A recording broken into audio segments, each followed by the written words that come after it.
Assalamu alaikum. I am Hassan Al Mamun. Today's project is load control using IR remote.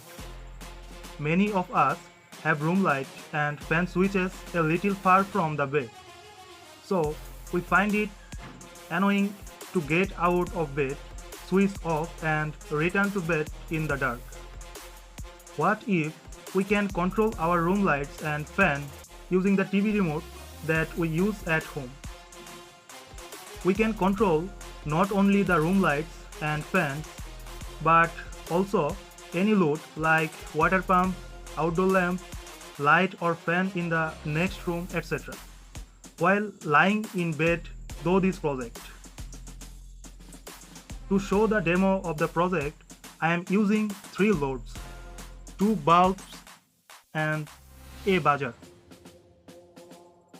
I am using this remote to control these 3 loads. First, I have decoded the keys of the IR remote. Then I will program the remote keys according to my convenience to control the loads.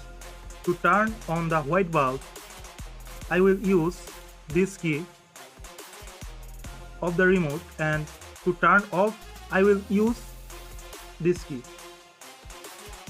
To turn on the blue bulb, I will use this key of the remote, and to turn off, I will use this key.